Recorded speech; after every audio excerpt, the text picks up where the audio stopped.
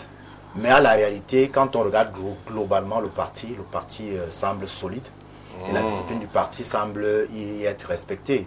Donc le fait que les plis fermés, comme vous les appelez, moi je ne sais pas ce que vous entendez très bien par plis fermés, moi j'estime simplement que le RDPC est majoritaire au Parlement, à l'Assemblée nationale, et que le président, même quel que soit... Comme il était majoritaire au Conseil régional du Sud. Oui, mais ça c'était à l'intérieur du RDPC. C'est ça le problème. Que ici, en l'espèce, le RDPC est majoritaire à l'Assemblée nationale et au Sénat. Quelle que soit la formule que vous utilisez pour me faire une élection, ce qui est sûr, c'est que le gagnant sera du RDPC.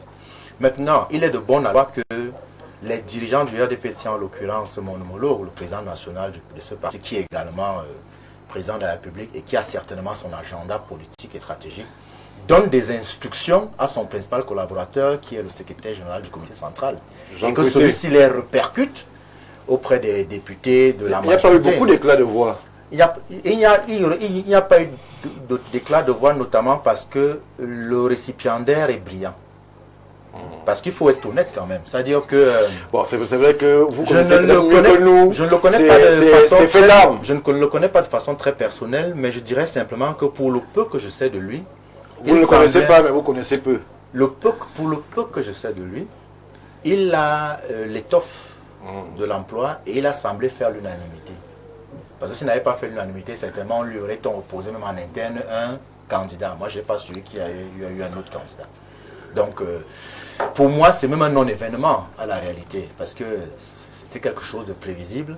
Par contre, ce qui pour moi est intéressant, et je le dis toujours même en famille, même dans les quartiers, les associations, le seul fait à la tête d'une organisation de changer un individu peut changer beaucoup de choses. Même s'il est du même bord idéologique que son prédécesseur. Je suis sûr qu'il y a des débordements auxquels on a été habitué de la part de son prédécesseur dans le langage, la tenue, qui était de nature à quelque peu décrédibiliser la fonction de président de l'Assemblée nationale, qui vont certainement, qu'on va plus voir. Ensuite, il y avait des soupçons d'incapacité de son prédécesseur à tenir l'institution. On soupçonnait même que c'était un proche de ce dernier qui en réalité gérait l'institution. Je suis certain que ça aussi, ça va changer. Maintenant, il y a des rumeurs sur d'éventuels faux diplômes parmi les employés de l'Assemblée nationale, comme il y en a donc, un peu partout au Cameroun. Hein. Ça va, on a fait la promotion en 43 ans de la médiocrité, donc ce n'est pas surprenant. Mais, comme il connaît l'institution, il y est depuis longtemps, certainement qu'il va aussi donner un coup de balai. Donc, pour moi, je ne parlerai pas de pli fermé et respecté, je dirais simplement que la discipline du parti a primé, que le chef de l'État a donné des instructions qui ont été respectées, en l'espèce, et que maintenant, le seul fait qu'il y ait ce changement, pour nous autres qui sommes des observateurs avertis de la scène politique camerounaise, témoigne de ce qu'il y a quand même une volonté d'impulser quelque chose. Merci. C'est quelque chose, si ça n'aboutit pas à une sorte de passage de témoin, ça aurait été un coup d'épée dans l'eau. Coup d'épée dans l'eau, Maître Jean-Guy Zogo. Monsieur le maire, qui est imbouté, alors il y a du nouveau à l'Assemblée nationale comme au Sénat, mais la méthode qui avait été contestée avec les élections, les consultations régionales, à l'Est comme au Sud, pour cette fois-ci, il semble y avoir eu consensus autour des personnes sur ce plateau. Maître Jean-Guy Zogo trouve même déjà des qualificatifs positifs au nouveau patron de l'Assemblée, remettant un peu en question le prédécesseur. Est-ce que vous aussi vous pensez qu'il est opportun parfois de respecter la discipline à l'interne dans une formation, fut-elle RDPC, majoritairement représentatif à l'Assemblée nationale comme au Sénat? Je veux d'abord vous dire que nous sommes déçus à l'UPC et au Cameroun parce que nous ne sommes pas à l'Assemblée. Oui.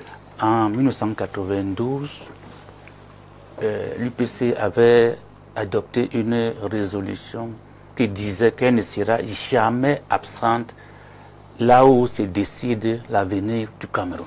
Mais vous n'y êtes plus, malheureusement. Et cet avenir du Cameroun, nous avons tout fait et à chaque fois d'être là, sauf lorsque le ministre Atengandji a décidé que l'UPC ne sera pas aux élections. Et en ce moment-là, nous ne sommes pas dans cette assemblée, je veux dire l'Assemblée nationale qui est là. L'histoire de l'UPC contemporaine est connue de tout le monde. Maintenant, cette assemblée qui est là, ne nous surprend pas, parce que d'abord c'est l'Assemblée qui est composée uniquement, ou bien pratiquement en majorité du parti au pouvoir qui nous a empêchés d'aller aux élections. Ça c'est des réalités qu'on doit répéter à tout moment, parce que moi personnellement, je vous ai dit, j'étais maire à Idéa, et je ne suis pas sûr que si je m'étais représenté de nouveau, quelqu'un m'aurait battu facilement. Vous n'avez qu'à demander aux populations d'aider que si je m'étais représenté. Alors, on va faire le sondage, monsieur le maire. J'ai dit que vous allez demander, ça veut dire que je vous autorise à faire le sondage à cet effet. Donc, nous sommes vraiment gênés. Maintenant, au niveau du RDPC, on a dit que les plis fermés sont, ou le pli fermé est passé sans problème. Tant mieux. Mais l'élection du président de l'Assemblée ne ressemble en rien aux élections municipales qui arrivent, ne ressemble en rien aux élections législatives qui arrivent. Donc nous souhaitons pour eux qu'eux continuent à bloquer les autres pendant que eux... Vous avez la dent dure. Non, je ne suis pas dur. Si vous étiez à ma place, vous serez encore plus dur. Parce qu'on ne peut pas créer une situation, entretenir une situation et organiser une situation pour déranger un parti politique comme l'UPC, qui est le parti historique, le parti de l'indépendance du Cameroun, le parti de la réunification du Cameroun. Donc on ne peut pas se permettre dans un pays sérieux de mettre entre parenthèses l'histoire de son pays à travers un parti politique comme l'Union des populations du Cameroun. Mais je les souhaite beaucoup de chance. J'espère seulement que les prix fermés vont continuer à passer. Mais c'était à l'Assemblée qu'on votait le président, où tout le monde est contrôlé et personne ne peut lever la tête. Mais ailleurs, il y aura des listes concurrentes à l'intérieur du RDPC. Oui. Donc nous verrons si les prix fermés seront encore respectés. Mais je souhaite seulement que cette assemblée-ci nous permette de faire respecter la politique au Cameroun. Donc lorsqu'il y a des partis politiques qui veulent aller aux élections, il ne faut pas que le pouvoir en place s'ingère dans le fonctionnement d'un parti politique comme l'Union des populations du Cameroun. Merci, monsieur le maire. Un maire pas en cacher un autre. Santelwa Bidoum, vous êtes ancien du RDPC. Vous avez observé avec beaucoup d'attention, je suppose, cette mutation au Parlement. C'est vrai que beaucoup semblent ne pas mesurer ce qui s'est passé. Le très honorable Kavaye Djibril s'en est allé. Ça fait... C'est un événement majeur pour quelqu'un qui a fait près de 50 ans au perchoir. Le vénérable Niat, lui, il est là depuis la création du Sénat, 2013. Il s'en est allé aussi. Mais justement, beaucoup ont salué ou alors se sont étonnés de la facilité avec laquelle ces événements se sont déroulés, que ce soit au Sénat, que ce soit à l'Assemblée nationale. Vous, observateurs, vous pensez qu'est-ce qui aura fait maintenir la discipline dans les rangs? Les événements du Sud, de l'Est, ou alors c'est les concertations à venir qui sont parfois incertaines dans certaines circonscriptions, qui ont amené à ce que les gens soient un peu plus sereins et posés. Non, je crois que le président Biya, président national du RDPC, a tiré beaucoup de leçons d'une émission dont j'étais acteur ici à Info TV, où j'ai décrié la longévité des présidents des deux chambres dans les affaires de l'État au niveau des deux institutions. M. Kavaye Djibril était suppléant, député suppléant en 1957. Donc de 1957 à 2026, Oui. ça fait 69 ans qu'il flirtait avec l'Assemblée nationale. Et sur les 69 ans, il aura passé 34 ans comme président. Vous comprenez Dans le corps mondial. Vous comprenez que le Cameroun qui détient l'ensemble des records dans ce domaine-là a le plus vieux président de la République au monde, a le plus vieux président de l'Assemblée au monde, a le plus vieux président du Sénat au monde, a le plus vieux policier en service au monde, a le plus vieux général des armées, chef d'état-major des armées au monde. Donc de ce côté, nous excellons dans les records. Et la présence de M. Kavaye Djibril était hautement chahutée et querellée. Comme si, alors, dans ce et querellé, pour quelle raison? Puisqu'il se vante lui-même d'une fidélité à toute épreuve vis-à-vis de son président national. Il met en avant cet état de service. Lui-même, la petite histoire dit qu'il a été surpris par le fait que ce ne soit plus lui qui soit reconduit de façon quasi automatique. Qu'est-ce qu'on aurait pu bien lui reprocher au très honorable Kavaye? Le baromètre de la fidélité, c'est quoi dans la politique? Absolument rien. Vous savez combien de personnes le président de la République connaît? Non, il y a d'autres choses qui le lient que nous, qui n'avons pas Dieu pour voir, ne voyons pas. Je voudrais dire que M. Kavaye a été bénéficiaire des plus fermés plusieurs fois, puisqu'il s'est fait tabasser au primaire plusieurs fois par un certain Toudakla, qu'on est allé caser au FECOM comme comptable matière, mais qui a cédé au plus fermé à chaque fois qu'il faisait face à Kavaye. Non, il ne faut pas qu'on nous fasse croire. Je crois que le président Kavaye fait les frais et paye le prix de l'indiscipline. Parce que les premiers actes d'indiscipline dans ce parti sont venus de M. Kavaye. Quand M. Kavaye ne peut pas respecter l'ordre protocolaire, ne serait-ce que à la présentation des vœux qu'il a discuté avec le président du Sénat en termes de prééminence, vous comprenez que l'indiscipline, il s'y connaît très bien. Et plusieurs fois, vous avez vu quand le président allait à Maroua en campagne, il y a eu des actes d'indiscipline. Son sbire, comment on l'appelle encore, oui, le DIRCAP s'est permis des choses contre la volonté du RDPC. Et le secrétaire général du RDPC avait déjà attiré l'attention de ce côté sur le plan.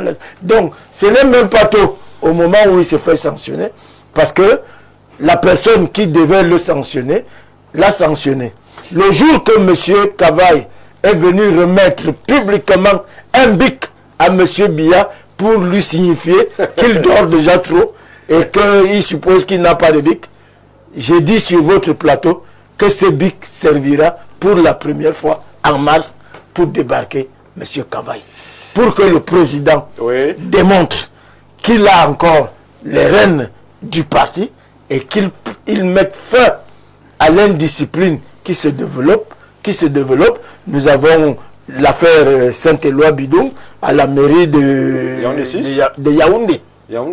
À la mairie de Yaoundé. Nous avons le cas Yoki Onana à la mairie de Yaoundé 6. Nous avons le cas de la nièce du président, parce que c'est même là-bas que l'indiscipline excelle en ce moment, comme s'il fallait jouer les Brutus.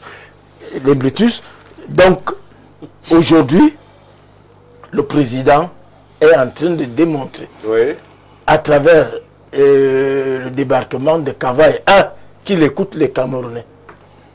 Parce que les Camerounais n'en voulaient plus. C'était déjà trop, 34 ans c'est trop. Il fallait passer la main, et comme ils ne savent pas dire qu'ils ne peuvent plus, ils ne savent pas passer la main, quand si tu ne sais pas quitter le pouvoir, un jour, le pouvoir va te quitter. Et ça peut être brutal, ça peut paraître méchant, ça peut même paraître ingrat. Parce qu'il faut quand même reconnaître que le président Cavaille, il a fait 34 ans, il a brûlé, l'Assemblée nationale a brûlé 3 fois sur lui, mais il a le mérite d'avoir construit le plus beau parlement au monde. Alors, beaucoup disent que ce mérite est partagé avec celui qui lui succède au poste. Mais c'est un autre débat, c'est cette loi Bidon. On va prendre l'avis de Jean-Moïse Mbok sur le plateau. Alors, beaucoup, justement, lorsque monsieur le maire Bidon fait ce listing des manquements que l'on pourrait imputer au très honorable Cavaille Djibril, aujourd'hui redevenu député, simplement, on peut quand même s'interroger si ce n'est pas l'appareil RDPC qui est en train de reprendre en main l'institution, parce qu'il y a eu ces manquements, ces éclats de voix du côté de l'Est, du côté du Sud. On a eu l'impression que ça vacillait un peu et que tout le monde, quand je dis tout le monde, chaque militant pouvait se lever et dire non,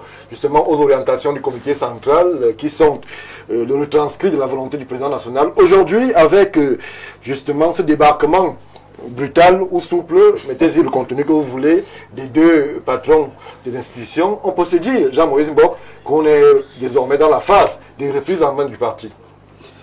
Effectivement, en fait, face à une situation comme celle-là, vous avez 3 positions.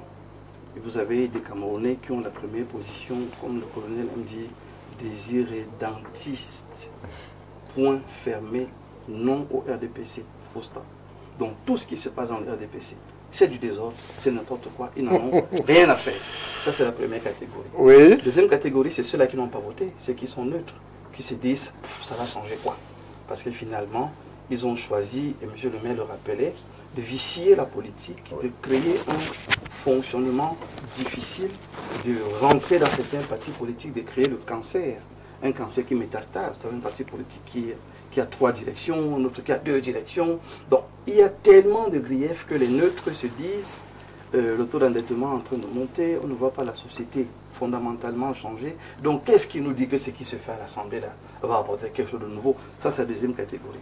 La troisième catégorie va se fonder sur le discours du 6 novembre du chef de l'État qui annonce une nouvelle dynamique. Et là, pour la troisième catégorie, c'est là que je vais m'étendre. Allez-y. Ayant espoir qu'en face, il y a une sincérité, je l'avais annoncé déjà 2 fois ici sur ce plateau, que dans la dynamique de conquête, tenant compte de ce qui s'est passé en 2025, le rejet même que le RDPC a connu, les difficultés que le parti a connues, et ce que vous avez cité, et même M. Mabidou l'a cité, les difficultés au sud, dans les différentes mairies, tous les problèmes que le RDPC a connus, il était urgent que le chef de l'État n'annonçasse pas juste des réformes, mais qu'il rentre dans une dimension où je ne parle pas seulement, j'agis. Et il fallait donc rentrer. Mais est-ce que c'était l'urgence d'agir au Parlement? Il y a des fautifs qui sont là, qui auraient pu être sanctionnés, mais on n'a pas eu écho de sanctions jusqu'ici. Mais les pauvres, si l'on peut s'exprimer comme ça, du Sénat et du Parlement, c'est eux, de l'Assemblée nationale, c'est eux qui semblent payer les pots cassés d'une situation dans laquelle eux, heureusement, malheureusement, ne sont pas responsables en premier. Non, c'est le point de départ. Ils sont responsables en premier. Ah bon? Le Cameroun, dans la Constitution, il est clairement défini que nous sommes un peuple uni et décentralisé. L'unité renvoie au Parlement. Qu'est-ce que le président Cavall aurait pu faire au Conseil régional du Sud, par exemple, là où il y a eu un peu de désordre? Attendez, la réforme n'a rien à voir avec uniquement le Sud. La réforme, c'est la nation dans sa globalité. Ce qui s'est passé au Sud et les problèmes qu'il y a eu, c'est des éléments qui montrent qu'il y a urgence à mener des réformes. Et je dis donc que dans la logique du chef de l'État, il est dans une dynamique de commencer une transformation à la base. Oui. Et pour commencer la transformation à la base, on rentre seulement dans la Constitution. Un État unitaire, on commence ici par la paix qui est chère, l'unité nationale, notre diversité qui doit être préservée. Et parce qu'elle doit être préservée, on rentre à la base, la maison du peuple, on commence par là, pour montrer aux jeunes qu'il y a espoir, pour montrer à la nation qu'il y a une dynamique qui est mise en place. Théodore Dato, qui est vice-président, qui est plus jeune, reçoit une promotion. C'est le message qu'on passe. Il y a de la promotion dans l'air. Il y a un changement dans l'air. Il y a de l'innovation dans l'air. On veut faire quelque chose de nouveau. Et puisqu'il faut mener des réformes avec des personnalités alertes, capables de travailler, on va donc prendre un monsieur comme Théodore Dato, et vous l'avez dit en posant la question, qui a travaillé à ce que le nouveau palais de l'Assemblée nationale soit ce qu'il est aujourd'hui. Oui. C'est un opérateur économique, on sait qu'il est travailleur, et aussi, il vient de la région de l'Ouest, qui est un des foyers de tension dans la nation. Donc il faut ramener... C'est le seul foyer de tension? C'est un des foyers. J'ai bien dit un des foyers de tension. Et là, la communauté de l'Ouest qui soupire, qui languit après le pouvoir, on lui donne un pan de pouvoir pour dire c'est vous qui faites les lois désormais. L'Assemblée nationale devient un gâteau? Mais le Cameroun c'est un gâteau. Votre question là c'est vraiment comme si vous voulez me provoquer. Non, moi je ne provoque pas. Ce n'est pas nouveau, c'est comme ça. Je vous dis donc que dans la dynamique, retenez qu'il y a une dynamique nouvelle. Retenez que le chef d'État veut monter, qu'il maîtrise le bateau. Retenez qu'il veut passer un message à la base. Et il commence par la maison du peuple. Et la base s'adresse à la jeunesse, la base s'adresse aux femmes, la base s'adresse au comité de base du parti. C'est pour dire qu'il y a du nouveau. Et parce qu'il y a du nouveau, la preuve, elle est là. On commence à l'Assemblée nationale. On va donc au Sénat pour dire que vous qui... On nivelle une société par le haut. Le bas se tasse. Écoutez, vous qui dites que la décentralisation, ça traîne, d'autres qui disent qu'ils veulent... bref, toutes les formules qu'on connaît pour toujours parler de décentralisation. Il vous dit donc, moi je vais donc à cet endroit-là et je bouscule pour mettre quelqu'un d'autre qui va pouvoir amener rapidement ce que les Camerounais souhaitent en termes d'effectivité des collectivités décentralisées. Mais encore, il est du Nord. Il est du Nord. Deuxième foyer de tension, le Grand Nord. Mais finalement, il y en a partout. Mais il y en a partout. Mais pourquoi vous faites comme si... Vos questions là, ce n'est pas des questions. Non, le Cameroun est un foyer de tension à l'infini. Au nord, au sud, à l'est, à l'ouest. Le Cameroun est un foyer de tension dans les 10 régions. Ah bon? Oui. Il y a simplement des régions qui décident de procéder... Je voudrais apporter de l'eau à son moulin. Pourquoi est-ce qu'il insiste sur le fait que le président de la République, pour démontrer qu'il est passé de la parole aux actes, à commencer par le Parlement, on peut simplement s'appuyer sur l'article 4 de la Constitution qui dispose que l'autorité de l'État est exercée par le président de la République et le Parlement. Le 12 octobre dernier, on a choisi un chef de l'État. Maintenant, on passe au renouvellement. Merci. Tout simplement. Allons à l'essentiel. Commencer par le Parlement, c'est logique. Commencer par le Sénat, c'est logique. Parce que c'est là, la société se définit et se met en branle à partir de la base. La base, nous l'avons tous réclamé pendant la campagne électorale. S'il n'y a pas de dialogue social, s'il n'y a pas de consultation de population à la Tout base... ça, c'est pour Sa Majesté Abdoubakari, dialogue social, consultation... Ne voyez pas ça comme ça. Ça aurait pu être un autre. Nous sommes en train de parler du chef de l'État qui a choisi ses lieutenants pour faire... Ne voyez pas Dato ou Sa Majesté. Non. Voyez un chef qui décide d'apporter un souffle nouveau dans sa machine. C'est ça qu'il faut retenir. Ce n'est pas une question d'homme. Ce n'est pas une question d'individu. Mais on choisit les hommes par rapport à leur région parce qu'on a un but qu'on veut atteindre.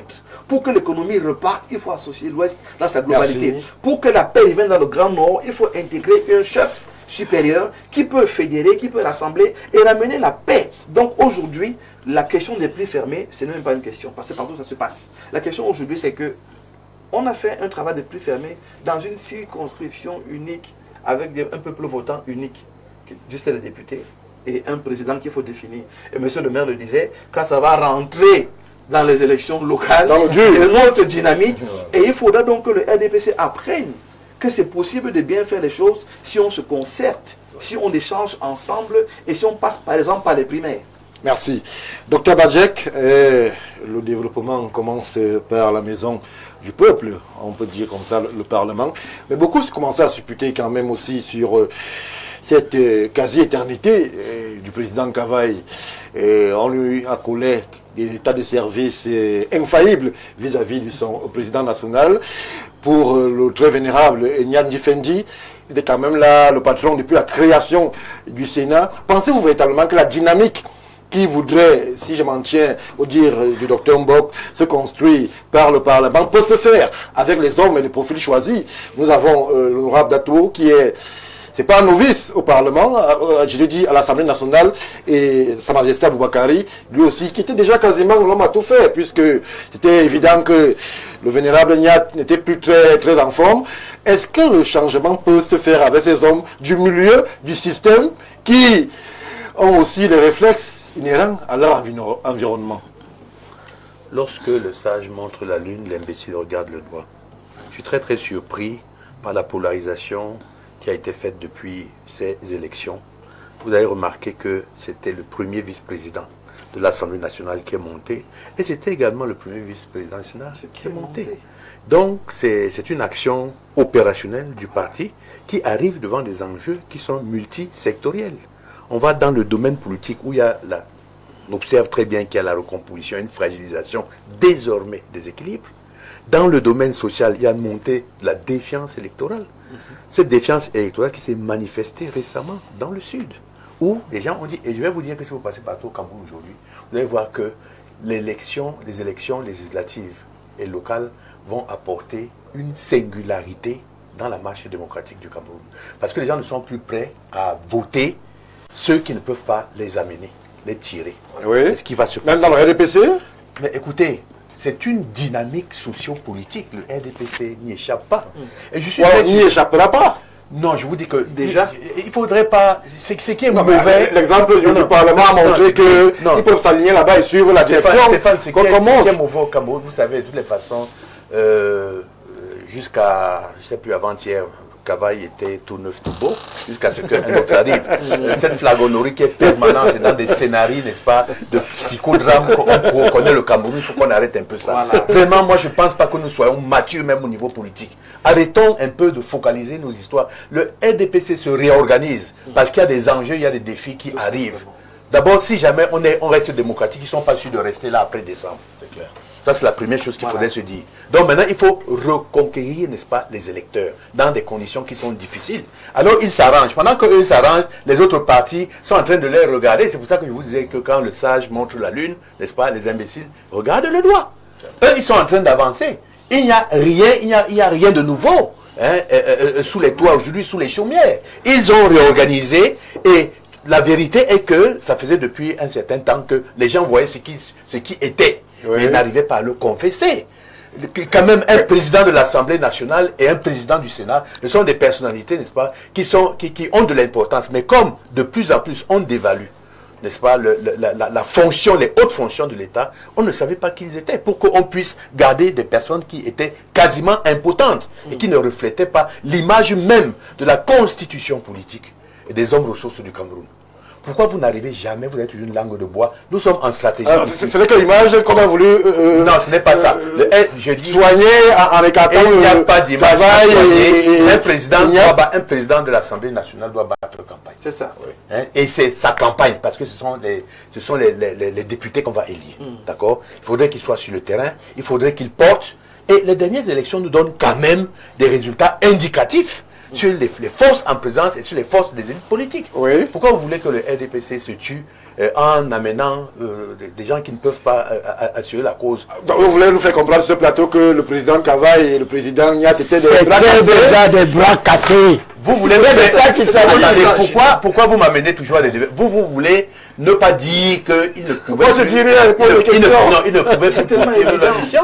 Attendez, c'est pour ça que nous traînons, vous voyez. On a toujours ces appréhensions, cette construction de non, ceci, non. On sait ce qui s'est passé. Et on a vu ce qui s'est passé dès qu'il a été nommé. On a vu tout la flopée de journalistes qui étaient là pour regarder. Est-ce que tu m'as vu? Quelqu'un et quelqu'un derrière quelqu'un. C'est clair. On a vu tout le cirque qui est arrivé. Mais c'est de la flagonnerie qui ne va pas avancer le pays. Quand on est nommé ici au pays, on est adulé parce qu'on va être aidé, n'est-ce pas, dans d'autres activités. Ce n'est pas pour ça qu'on les nomme. Voilà. Ce n'est pas pour ça qu'ils sont là. Ils sont là pour servir le Cameroun.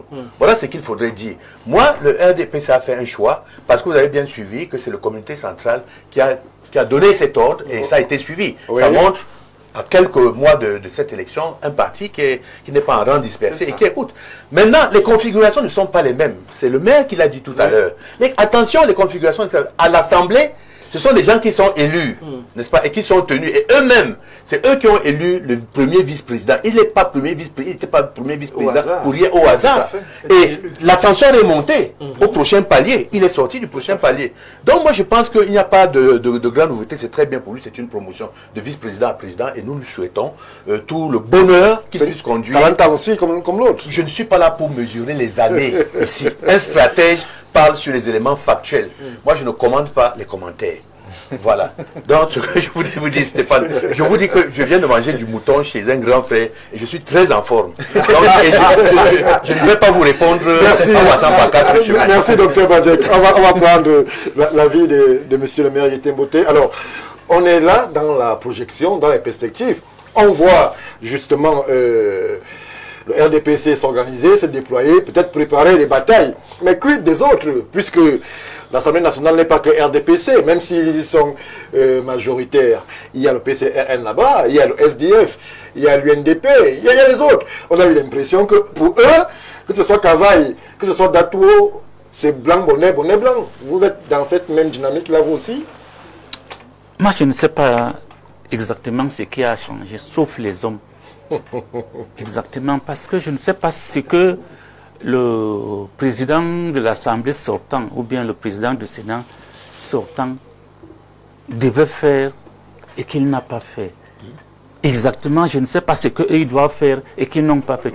Quand on sait que des présidents qui semblaient quand on sait que ce n'est pas eux qui décident, ils ne peuvent pas faire une proposition de loi.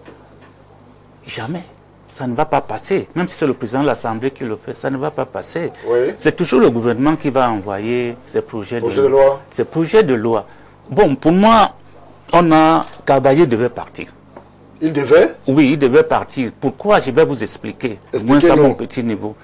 S'il ne partait pas cette fois-ci, il allait partir lors des prochaines élections qui étaient programmées au mois d'août.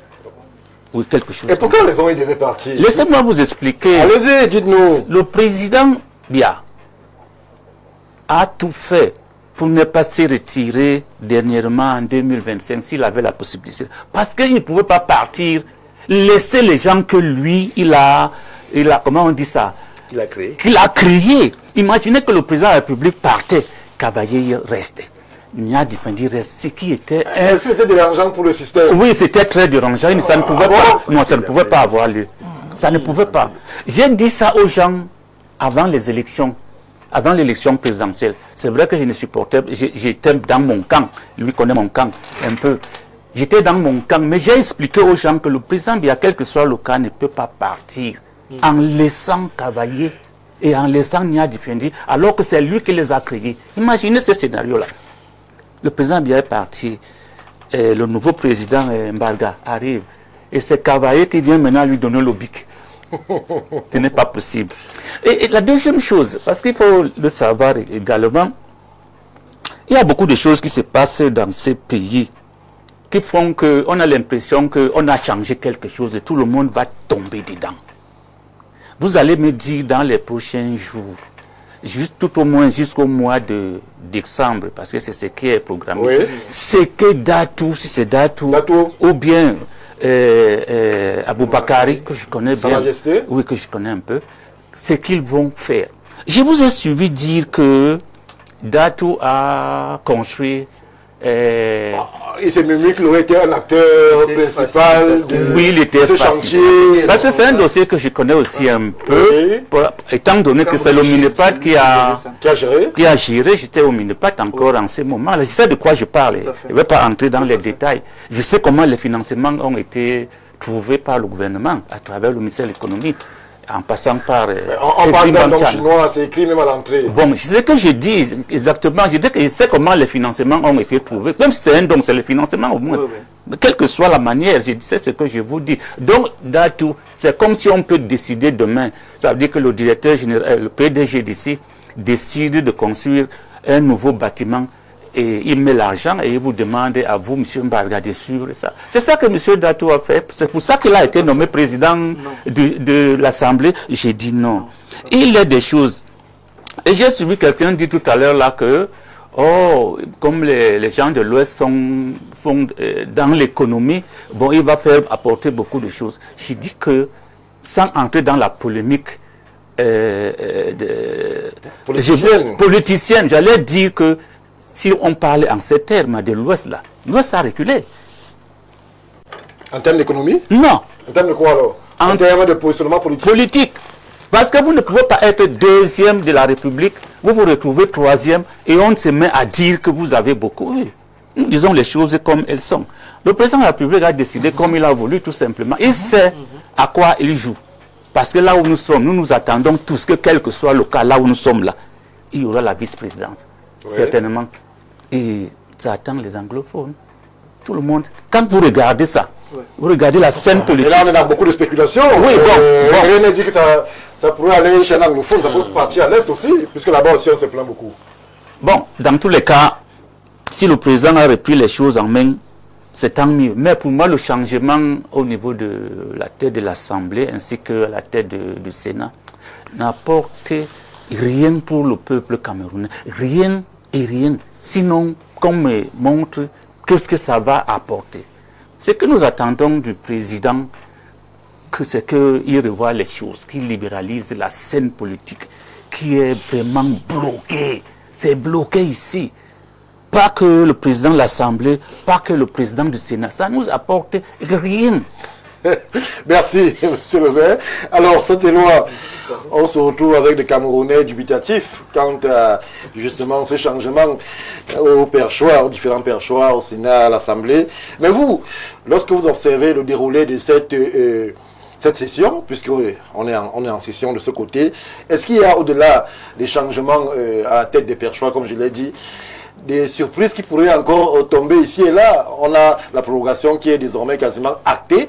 Il faut juste qu'on passe au vote. Mais est-ce qu'il y a d'autres bruits de couloir, d'autres annonces qui pourraient être faites dans les prochains jours, notamment durant cette session? Vous savez, le président Biya fonctionne essentiellement par embuscade. Et le choix des hommes qui s'est déroulé l'autre jour à l'Assemblée ne s'est pas fait de manière innocente. Ah bon? Non, pas du tout. Il n'y a pas état de service pour les uns et les autres? Non. Le président fait de vous ce qu'il veut. Et quand il ne vous veut plus, il vous jette à la poubelle. Vous allez entendre ces jours-ci. Tout le monde sait. Et tout le monde, les gens le disent.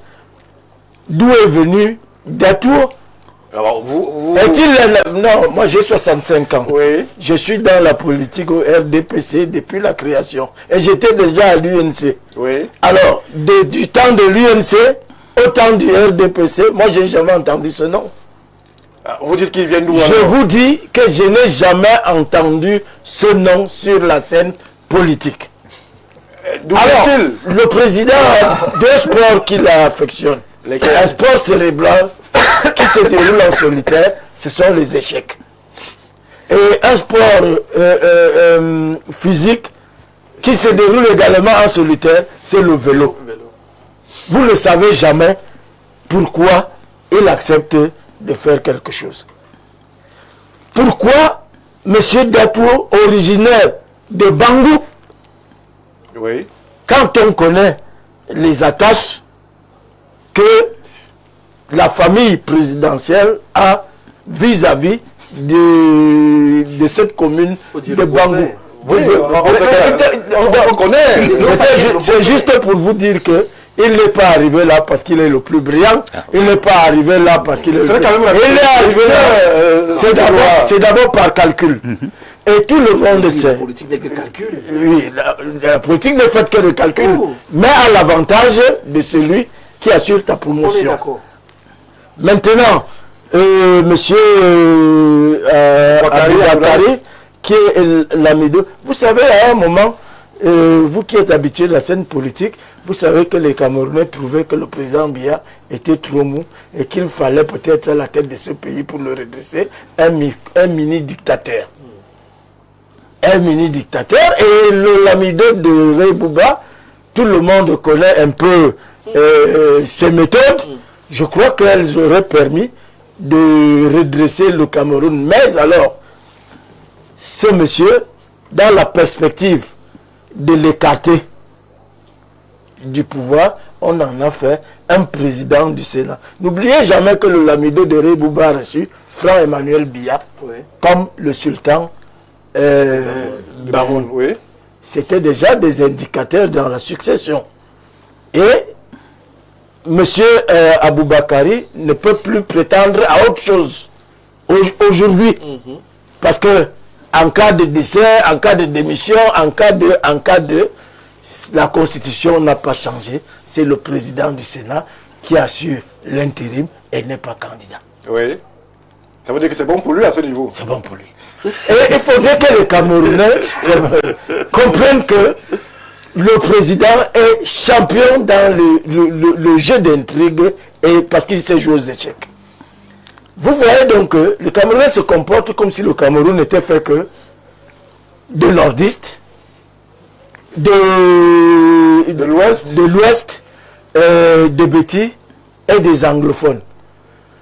Et regardez un peu le département d'Union Ekele, la région où on retrouve les Bassa.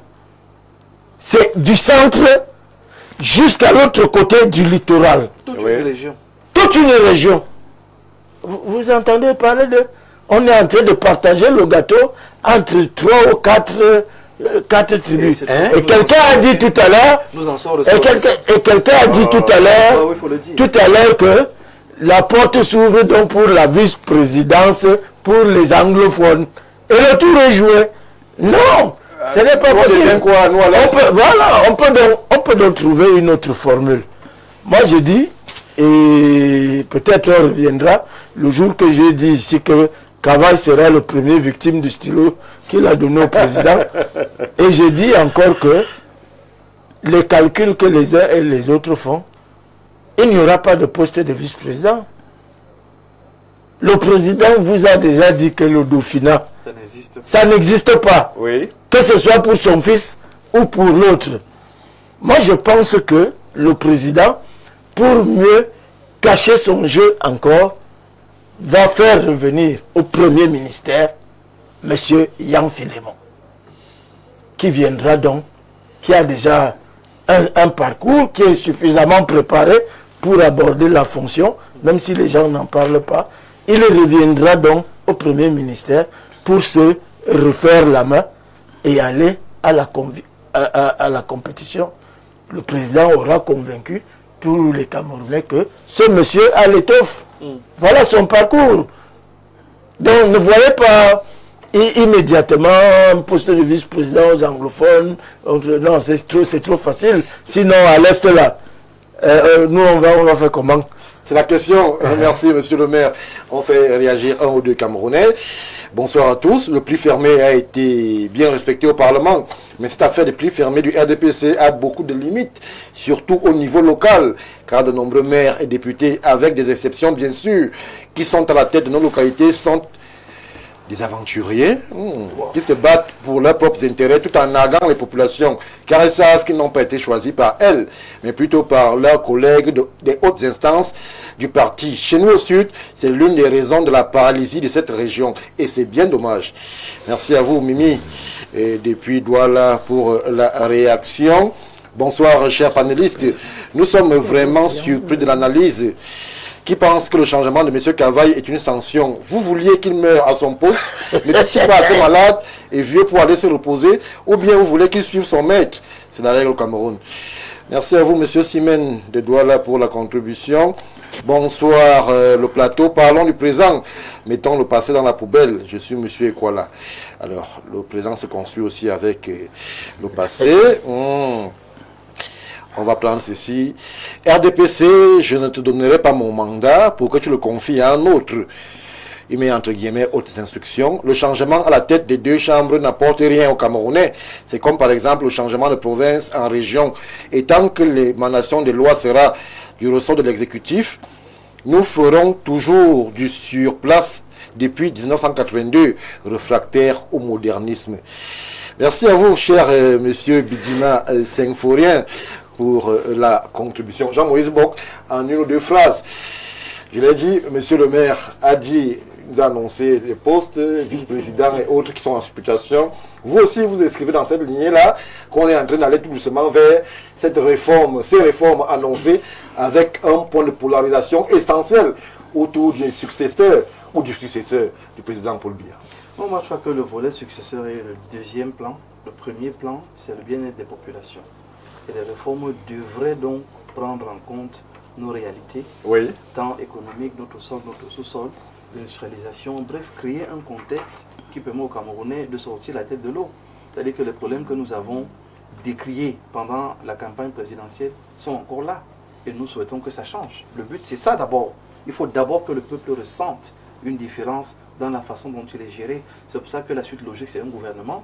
Maintenant, les postes vont suivre, mais il faudrait que ceux qui nous dirigent aujourd'hui aient à l'esprit que le but, ce n'est pas la succession. Le but, ce n'est pas forcément gagner les prochaines élections. Vous pensez qu'ils peuvent ne pas penser à la succession à l'heure actuelle? Non, Stéphane, les deux se tiennent. Et vous savez en fait que la succession suit vos états de service. La succession suit le résultat que vous avez sur le terrain. Ça devait se construire de manière logique. Monsieur le maire, sur le plateau, vous dit que le président actuel de l'Assemblée nationale, lui, du RDPC, il l'a découvert aussi. Non, il n'y a pas de souci. À ce niveau, vraiment, et le colonel le disait, les affaires de personnes, c'est discutable. Et il a bien dit, M. Biya est le champion des échecs. Ça peut être ce qu'il a dit, ça peut ne même pas être ce qu'il a dit. C'est pour ça que l'homme est imprévisible. Mais je dis que ce qui ne rate pas, c'est le bien-être social. Oui. Pour ça, là, si on travaille normalement à nous doter des routes, à nous donner des facilités sociales et permettre que nos richesses soient transformées en majorité ici pour qu'il y ait davantage de possibilités et de revenus pour les Camerounais. C'est ça qui est la priorité. Une fois qu'on a fait ça, je vous assure, quand vous démontrez aux gens que pour leur apporter à manger et à boire, la santé, l'éducation et la sécurité, le reste, quand vous vous présentez pour dire je veux repartir, ils vous suivent. Je suis d'accord avec monsieur le maire. Ces changements ne nous intéresseraient que si les réformes sont effectives, si l'Assemblée nationale et le Sénat passent d'institutions à pouvoir. Parce que pour le moment, c'est des institutions, des caisses de résonance qui reçoivent des institutions et qui les appliquent simplement. Il faudra passer à pouvoir. Où un député qui est réputé être député de la nation peut s'adresser aux questions de la nation sans avoir peur. La discipline du parti. Non, la discipline du parti n'interdit pas de parler de la vérité, de chercher des solutions pour le bien-être des populations. Que les hommes politiques ne l'oublient pas. RDPC et autres, nous sommes là pour le bien-être des citoyens. Et quand un député se saisit d'un problème pour le bien-être des citoyens, la discipline du parti devrait même l'encourager, le soulever. Il y a combien de femmes députées aujourd'hui? Regardez la question des féminicides. Qui s'est exprimé? Personne. Vous croyez qu'il faut qu'une femme députée ait l'autorisation d'un président pour qu'elle en parle? Non, c'est de la bêtise, c'est de la méchanceté. Donc beaucoup ne sont pas à leur place parce qu'ils sont simplement incompétents. Ils n'ont pas compris pourquoi ils sont là. Ce qu'on attend d'un député, c'est qu'il soit fin, qu'il soit diplomate, qu'il soit adresser les questions sans heurter les sensibilités, mais pouvoir toucher le problème et la solution. On ne vient pas dire aux gens qu'il n'y a pas de route, mais on vient dire aux gens qu'il y a des solutions qui permettent de trouver des pistes pour résoudre le problème des routes. Donc quand un député vient juste décrier, il n'est pas intelligent. Mais Merci. quand un député décrit et propose la solution, c'est ce que les Camerounais veulent et aucun plus fermé ne peut interdire ça. Bonsoir le panel. Moi, je propose que le président Paul Biya nomme Franck Biya comme président national du RDPC. C'est le président Amadou Aminou de l'ANPC qui le propose. C'est un acteur politique bien connu sur l'espace. Pas du RDPC. Maître Jean-Guy Zogo, alors, on est là justement à supputer sur ce que fera ou ne fera pas le RDPC. Quid des autres? Est-ce que la strate politique camerounaise, le marigot politique au Cameroun se résume uniquement au tempo donné par le RDPC et son champion? Oui, Stéphane Baga, vous me permettrez d'entrer de jeu. Très rapidement, on a de sortir. rappeler un petit truc, c'est que j'ai entendu parler tout à l'heure de l'avènement de ces deux compatriotes ne changeait absolument rien, ne voulait rien dire, n'apportait rien. Ce n'est pas vrai. En politique, les symboles sont fondamentaux. Je me souviens lorsque j'étais en Master 2 en sémiotique et stratégie du politique, on nous a appris que le déroulé d'une stratégie est aussi important que la stratégie elle-même. Vous vous souvenez que le chef de l'État a fait 4 discours. Le discours du 6 novembre, discours inaugural du mandat, Oui. où il a posé 2 jalons. Les femmes, les jeunes, la réforme institutionnelle. Le 31 décembre, il a repris les 2 choses-là, il en a ajouté une 3e, le gouvernement dans les prochains jours. Et le 10 février, il a repris les 3 et il a ajouté la nomination des directeurs généraux et des directeurs généraux adjoints des sociétés publiques et parapubliques, pour dire aux gens qu'il y a des choses qui vont bouger. Et puis, immédiatement après, à la session de mars, à l'Assemblée nationale, la 2e institution qui exerce l'autorité de l'État en dehors du chef de l'État est remaniée. Ça veut dire pour moi que quelque chose a bougé, même si ça n'a pas un impact direct sur les populations. Maintenant, quand vous parlez de quid des autres, je dirais non, pas du tout. Le thème, c'était élection au Parlement le plus fermé et respecté. Oui, le plus fermé a été respecté. Mais maintenant, nous, les acteurs politiques, de l'autre côté, l'Union des populations africaines n'a pas, ce n'est pas l'Union des populations africaines qui donne le tempo du calendrier électoral au Cameroun. Puisque nous ne sommes pas aux manettes. Cependant, Oui. la rationalité politique... Mais on ne vous a pas beaucoup écouté.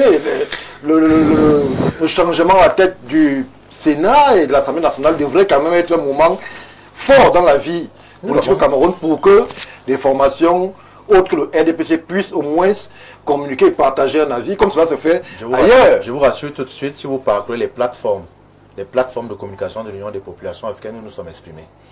J'ai rappelé que l'ingénierie politique que nous devons mettre en place, c'est celle qui nous permet de dénicher les opportunités dans les difficultés que nous oppose l'ordre gouvernant établi par le flou qu'il fait régner dans le calendrier électoral. Nous n'avons pas le pouvoir d'empêcher ce qui est en train de se passer parce qu'ils ont la majorité absolue au Parlement. Mais cependant, nous sommes conscients de ce qu'ils sont sortis fragilisés de la dernière élection présidentielle. Ils en sont pleinement conscients. Oui. Et que même s'ils gagnent du temps en repoussant les élections législatives et municipales en décembre, ce qui est certain, c'est que nous sommes dans les starting blocks. Nous allons donc prendre comme opportunité le temps qui nous est à nouveau concédé pour mieux nous préparer, parce que ce qui est sûr, c'est que quels que soient les tours de précipitation institutionnelle auxquels ils se livrent, lors des prochaines élections, nous serons prêts et nous allons nous assurer que l'hégémonie qui est la leur actuellement dans les communes et au Parlement. Merci, merci Maître Zogo. Docteur Badiek, alors nous sommes là dans la sortie par rapport à cette première thématique.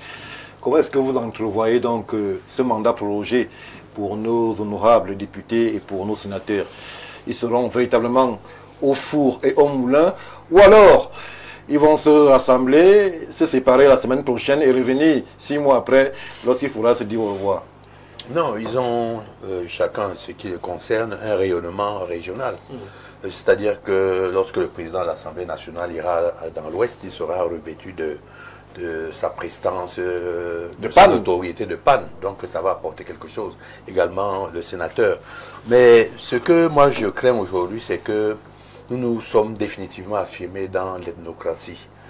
Au lieu qu'on ne s'affirme dans la technocratie. Et c'est ce dont on a besoin aujourd'hui pour pouvoir diriger le Cameroun. On connaît ce modèle, n'est-ce pas, de management où ce sont des gens qui sont valables et qui sont doués pour l'emploi, qui remplissent. Quels sont les paramètres sur lesquels vous appuyez pour dire qu'on a mis le curseur sur l'ethnocratie? Mais depuis que j'écoute les débats, oui, on a mis les Bamlékés au niveau de l'Assemblée nationale.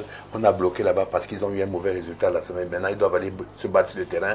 Et maintenant, on donne un signal parce que Gawa était ostracisé pendant un moment. La première personnalité après le président Paul Biya est là-bas maintenant. Ça va arranger. Maintenant, il reste la place des anglophones. On ne peut pas continuer à parler d'unité. Vous pouvez diriger le Cameroun sans ces contraintes-là? Aujourd'hui, la maturité politique du peuple camerounais devrait arriver aujourd'hui à l'excellence. Oui. Être capable de mettre les personnes qui font l'affaire au poste qui vont bien.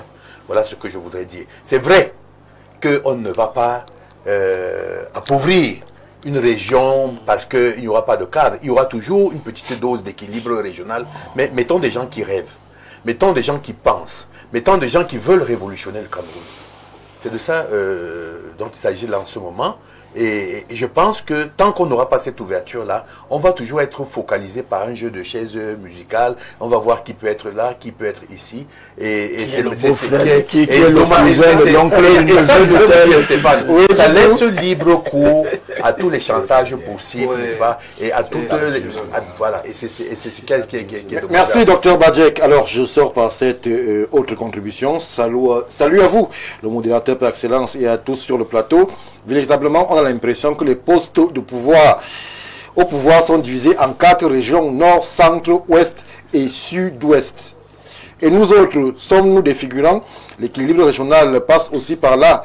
Yves Yannick depuis Loncac. Alors, vous dites nous autres, vous qui? Puisque Yves Yannick, c'est pas camerounais, vous auriez pu mettre votre prénom, on vous aurait mieux cerné. Une fois que je l'ai dit, je prends le break et je reviens tout de suite après pour véritablement évoquer une autre thématique qui va très certainement nous tenir en haleine. À tout de suite.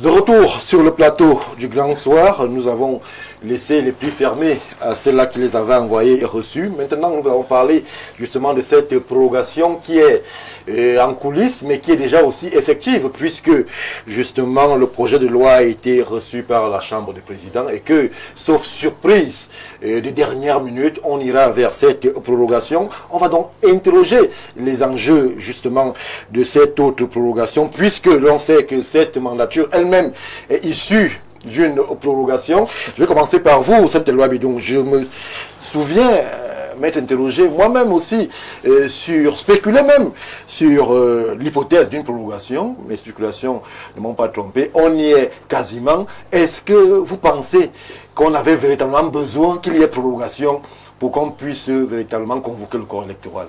Cette prorogation est-elle nécessaire selon vous? Elle est impérative et nécessaire pour le RDPC. Pour la simple raison que quand on regarde les résultats de la présidentielle de 2025, avec lucidité, je peux dire que s'il n'y avait pas eu des réserves électorales, par exemple la réserve MINDEF, la réserve LECAM, la réserve... MINDEF, ça peut porter à connotation bizarre, monsieur le maire. Réserve, il s'agit quoi? Non. Ils ont voté, ils n'ont pas voté. Non, faut me dire de réserve. Tout le monde sait que Nous, on ne sait pas, peut-être vous le savez. Si vous voulez, on va parler des choses, non? Hein? Vous pensez que ceux qui ont voté dans le nord-ouest et dans le sud-ouest, c'était lesquels? Hein? Dans des régions où les sous-préfets, les chefs de village et tous sont en exil à Douala. Vous l'ignorez? Alors, il a bien fallu faire voter des gens. les réserves, toutes les réserves électorales, la réserve à Tangandji, vous savez... C'est vous qui la connaissez, Bon, monsieur le maire. de toutes les façons, je voudrais vous dire qu'en mécanique électorale, Oui. en mécanique électorale, il y a des réserves de voix qui ne sont pas connues. Et je peux vous donner des résultats de certains bureaux de vote. Vous êtes... Je voulais vous dire, moi j'ai été président du truc d'organisation des élections à Yaoundé 6, Oui. que il y a 10 ans, à la garde présidentielle, le SDF avait eu 19 voix à la garde présidentielle. Il y a 10 ans, au quartier général, le SDF avait eu... Vous comprenez? Donc, moi, je ne comprends pas. Il y a donc des mécaniques électorales, il y a des mécaniques électorales. On ne va pas faire le débat ici, oui. mais je dis que quand on est un peu lucide et quand on essaie de regarder la scène politique, le destin du Cameroun eût été changé en 2025. Oui. Si les gens n'avaient pas été vifs. Et le président de la République a tiré les leçons de cette élection-là pour que le RDPC se refasse. Cette prolongation est impérative. Parce que si cette prolongation n'existe pas, je vous dis, comme le disait le maire, l'ancien maire des DEA, que les élections municipales et législatives dont on projette en ce moment ne vont pas ressembler à d'autres élections. Parce que vous avez déjà... Est-ce que vous pensez qu'à la base, on va accepter les plus fermés?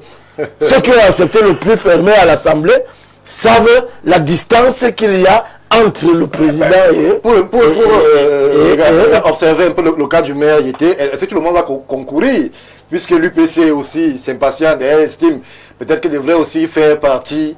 De toutes les façons, ça fait partie des choses que le président doit impérativement corriger pour que la scène politique redevienne un peu potable.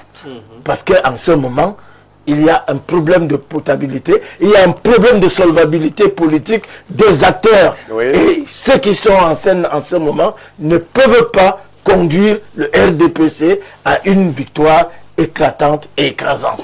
Merci. Donc, il est impératif que le président renvoie ces élections. Bon, le président il agit comme président du RDPC ou bien président du Cameroun. Vous savez, c'est vous qui faites la barrière entre le RDPC et l'État RDPC et l'État du Cameroun. Mais ce sont les mêmes acteurs qu'on retrouve dans l'État RDPC et dans l'État du Cameroun. Merci monsieur le maire. Jean-Moïse Mbok, je me tourne vers vous. Les raisons qui sont énoncées justement dans le projet de loi nous font savoir que ce sont des charges financières assez fortes qu'impose l'organisation d'un double scrutin aujourd'hui qui amène à ce qui est ce projet de loi de prorogation. A dit que à date, l'État du Cameroun n'est pas capable de trouver 50 milliards ou 100 milliards si les élections sont couplées pour pouvoir faire parler le peuple, ou alors c'est une raison factice? Pour ma part, c'est une raison factice pour la simple raison que nous n'avons pas développé des réflexes de base pour une démocratie installée, assise. Rousseau vous parlera par exemple de la volonté générale. C'est-à-dire que pour avoir la volonté générale, il faut consulter les populations. Et qui dit population, dit aussi parlement, dit les élus locaux. Alors, cette culture n'est même pas ancrée chez nous. Parce que quand on veut faire un forage chez vous, à Kamassan, on se lève un matin, on dit on va le faire. Oui. On ne vous consulte pas. Vous découvrez simplement que des gens sont en train de travailler sur votre territoire et quand vous posez la question, vous voyez que c'est un 49, comme quelqu'un avait dit c'est un 59, c'est un 29 et tous les 9 qu'on connaît au Cameroun. Donc il y a l'absence de culture de la concertation qui fait que on se lève un matin et on décide de faire ci ou de faire ça. Parce la raison est motivée, on dit qu'il n'y a pas d'argent. C'est ça que moi je pose la question. Est-ce qu'on est arrivé à ce niveau où l'État du Cameroun, pour faire parler le peuple, est incapable de trouver 50 milliards ou 100 milliards, sinon ça va faire un montant avancé lors de la présidentielle 2025? Je vous dis que ça ne tient pas debout. Ça ne tient pas debout parce qu'on sait s'endetter pour tirer une fibre optique qui ne sert à personne.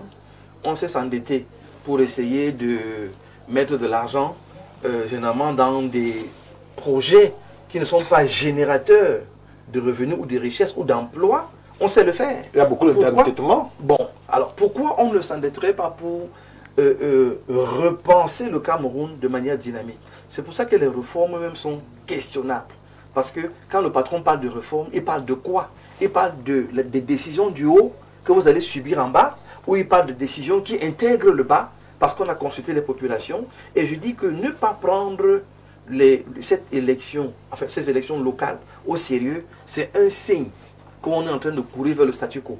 C'est pour ça que je vous ai dit qu'il y a trois catégories de Camerounais qui pensent chacun à sa manière. Et M. le maire l'a confirmé. Il y en a qui disent on n'attend rien de ce système parce qu'ils ont toujours donné des signes qui montrent qu'il n'y a pas de bonne volonté. Un des signes de bonne volonté, c'est qu'il faut revenir à la consultation à la base. Oui. Un des signes de bonne volonté, il faut même appeler, convoquer un référendum. Parce qu'on n'est pas en temps normal. Et parce qu'on n'est pas en temps normal, il faut On n'est pas en traiter temps normal, Jean au Cameroun. Bouchon. Non, après 2025. Quelle est la situation, en fait, les éléments sur lesquels vous appuyez pour dire qu'on a une 10 ans de situation la crise du extraordinaire? Nozo, c'est trop. 10 ans de la crise du Nozo, c'est trop. Et le colonel le rappelait, si nous sommes encore à supputer sur l'ethnicité, au lieu de réfléchir sur l'excellence, sur le professionnalisme et sur une vision dans laquelle tous les Camerounais peuvent se reconnaître, il y a un problème. Aujourd'hui, demandez à 5 Camerounais, on va où? Ils ne peuvent pas vous dire, parce qu'il n'y a pas une vision nationale expliquée à l'échelle. Elle n'existe pas. Et certains vont vous dire, non, il y a un document, non, il y a un support, mais combien de Camerounais peuvent vous dire que dans 5 ans, on sera à tel niveau? On est censé Le pouvoir... Camerounais au gouvernement le dit. Mais vous voyez donc qu'il y a une rupture. Parce que le gouvernement devrait échanger avec la base pour savoir ce que la base est capable de faire, ce que la base propose. Les politiques publiques ne sont pas des politiques de spectacle ou de cosmétiques. Les politiques publiques ont pour but de satisfaire les populations à la base et d'apporter donc le développement. Ce qui veut donc dire que votre question est excellente. Il y a une rupture de communication entre ce que le gouvernement veut faire et ce que le peuple doit s'attendre à ce que le gouvernement fasse. Aujourd'hui, vous demandez aux Camerounais qui doit faire les routes, on ne peut pas vous dire. Qui doit gérer les poubelles, on ne peut pas vous dire. Qui doit gérer les problèmes de l'eau, on ne peut pas vous dire. Parce qu'il y a un chevauchement institutionnel. Merci. Et un mélange, une confusion qui est faite à dessein. Juste pour dire que cette raison, pour ma part, elle est absurde. Elle n'a pas sa place parce qu'on n'a pas mesuré l'importance de la base. Le jour où cette importance va être mesurée, prise en compte, vous allez vous rendre compte que les Camerounais sont des génies en termes d'idées, en termes de projets, en termes de concepts. Et c'est à la base que la richesse se crée. Ce n'est pas à partir du sommet. Merci. Alors, Maître Jean-Guy Zogo, autre raison évoquée pour justement motiver cette prorogation, on parle du fait que l'organisateur principal des élections au Cameroun ne serait pas prêt, ou alors on lui donne plus de temps pour mieux être prêt. On a quand même là aussi quelques questions à se poser. Si on est parti d'ONEL 1, ONEL 2 et qu'aujourd'hui on a l'ECAM, après la présidentielle d'il y a quelques semaines, qu'on nous dise à date que l'ECAM devrait encore mieux cerner son affaire pour être capable d'organiser des élections crédibles et qu'ils ont besoin de 8 mois pour le faire. On se pose quand même des questions sur la capacité institutionnelle de l'ECAM à être opérationnel à date. Lorsque j'entends ce genre de raison, c'est motivé dans le projet de loi. Oui, je me dis qu'on continue à prendre les Camerounais pour des nouilles. C'est-à-dire que ceux qui sont au pouvoir aujourd'hui, leur logiciel idéologique étant néocolonial, ils veulent continuer à gouverner le Cameroun comme si on était à 60 ans. C'est-à-dire qu'on a des gens qui sont peu instruits, qui sont apeurés et qui ne comprennent rien du tout. La constitution du Cameroun, dans son article 15, alinéa 4, consacre que, en cas de crise grave ou lorsque les circonstances l'exigent, le président de la République peut, après consultation du président du Conseil constitutionnel et des bureaux de l'Assemblée nationale et du Sénat, demander à l'Assemblée nationale de décider par une loi de proroger ou d'abréger son mandat. Dans ce cas, l'élection d'une nouvelle Assemblée nationale a lieu 40 jours au moins et 100 jours au plus après l'expiration du délai de prorogation ou d'abrégement du mandat. Vous avez entendu l'argent là-dedans. Voilà. Vous avez vu le budget. Le 15 tonnes d'or, c'est 1300 milliards de francs CFA au coût actuel de l'once d'or. Quand on n'a pas de problème d'argent. Dans un pays où on peut acheter un lampadaire à 1 million, on n'a pas de problème d'argent. Et lorsque vous lisez les rapports de la Chambre des comptes, de la CONAC, Lorsque vous vous rapprochez des fonctionnaires de la NIF, lorsque vous regardez ce qui se passe au tribunal spécial, le Cameroun n'a pas de problème d'argent. Puisqu'il y a des individus qui, à eux seuls, sont poursuivis pour des détournements de plus de 50 milliards de francs.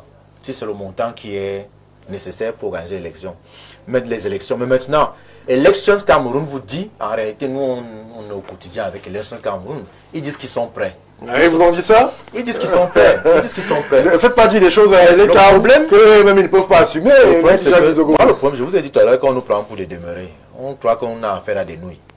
Il est encore préférable d'expliquer aux gens que voilà, essayez de trouver des raisons valables. Parce que la réalité, ce que nous, les acteurs politiques, nous voyons, c'est que le RDPC est sorti affaibli de l'élection présidentielle du 12 octobre dernier. Et c'est en 6 mois qu'ils vont se refaire. C'est leur problème. Ce que nous nous disons, c'est que qu'ils prennent 6 mois, 8 mois ou 1 an, nous allons leur faire ça très dur aux élections législatives. Parce que quand vous allez sur le terrain, j'étais encore à ça il y a quelques semaines, les gens veulent du changement. Je suis désolé. Lorsque vous allez au marché de ça, les gens vous disent qu'on ne veut plus du maire. On veut quelqu'un de nouveau. Vous allez au bar là, on vous dit non, c'est vrai que le maire tourna vient, mais on veut quelqu'un, on veut du sang neuf. Même à Monatel où le maire travaille quand même, on vous dit non, même jusque là, comme c'est le RDPC, on veut quelqu'un d'autre. Les gens veulent de nouveaux visages. Je vous ai dit tout à l'heure qu'en politique, le symbole est important. Il y a des gens qui sont aux affaires au Cameroun depuis 50 ans. C'est-à-dire que je suis arrivé au monde, mes parents ne se connaissaient même pas encore. Eux, ils étaient déjà aux affaires. Ils sont encore là. Quand vous avez un individu qui fait 20 ans dans un ministère, ce n'est pas sérieux. Donc, quoi qu'on vous dise, la réalité, c'est que la raison qui motive le report des élections, c'est que le RDPC n'est plus la machine infernale qu'il était avant. Oui. Il est fragilisé.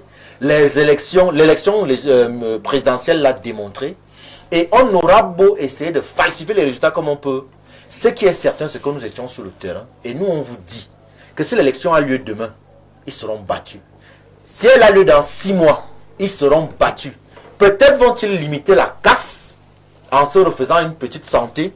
Mais ce qui est certain et inéluctable aujourd'hui, c'est que le passage de témoins est déjà en marche. Oui.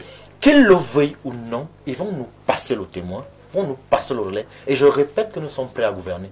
Parce qu'ils donnent l'impression à un moment donné que sans eux, le Cameroun n'existera plus. Non, le Cameroun sera encore là après eux. Et le Cameroun, nous le construirons le moment venu. Merci, Maître Jean-Guy Zogo. Alors, Monsieur le maire, on a d'autres raisons qui...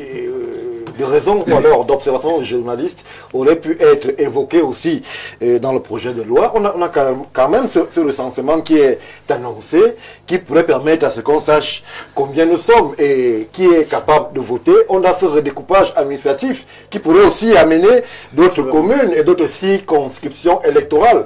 Mais on n'y est pas pensé, on n'y a pas pensé, on a plutôt mis en avant le fait qu'il n'y ait pas d'argent et que les gammes ne soient pas plus ou moins prêts. Ce qui n'est pas sérieux.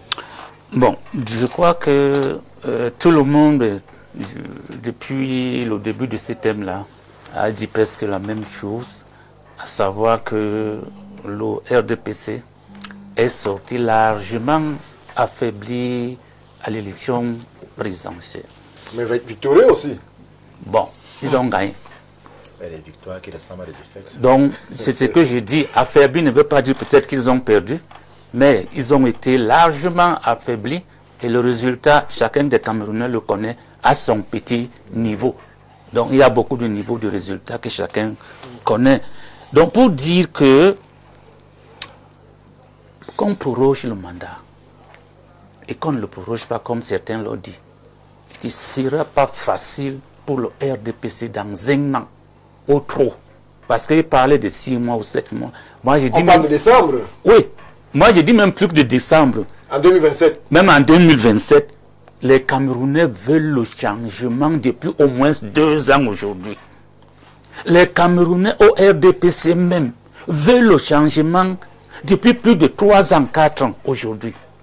L'élection présidentielle a été... C'est quand même surprenant ce que vous dites, monsieur le maire. Les Camerounais veulent le changement, mais le RDPC est majoritaire à l'Assemblée, majoritaire dans les communes, majoritaire au Sénat, ils ont le président, ils ont quasiment tout le gouvernement et RDPC. Les Camerounais veulent le changement. Non, monsieur le journaliste, Il y a quelque chose qui s'est passé au Cameroun qui montre que le Cameroun est un pays à part. Vous ne pouvez pas imaginer que un même conseil municipal vote le conseil régional 2 fois. Ça veut dire que le conseiller municipal, le même conseiller municipal a voté 2 élections régionales. Même personne. Imaginez ça. Alors que c'est le conseil municipal qui était passé le premier en 2020. Après, il y a eu le conseil régional, appelons tout ça comme ça, les élections. Le mandat des conseillers municipaux arrive à son terme. On le proroge. Et en réalité, je voulais poser une question. Sur la base de quoi aujourd'hui le chef de l'État va proroger le mandat des conseillers municipaux en décembre? Il restait 3 mois. Et les 3 mois finissent en mai. Normalement, il doit convoquer le corps. On a motivé, c'est motivé. Non, je parle. Il n'y a pas d'argent. Non, je parle des élections municipales. Mais est-ce qu'une raison exclut l'autre? Non. Est-ce qu'il n'y a pas d'argent pour les députés? Il n'y a pas d'argent pour les maires? C'est pas la même loi. Non, je voudrais qu'on se comprenne bien. Je pose un problème. Oui. Que sur la base de quoi, si vous regardez la loi électorale en ce qui concerne les municipales, ce n'est pas la même chose qu'il disait là. Nous sommes d'accord. Le chef de l'État a 18 mois au trop pour proroger un mandat. À ce jour. À ce jour. Si le mandat Il est élu après comment ça, mars. Normalement, les élections devaient se tenir en mai. Et comme on suppose qu'il va proroger encore des 3 mois qui restent, ça veut dire que les élections en principe se tiennent en août.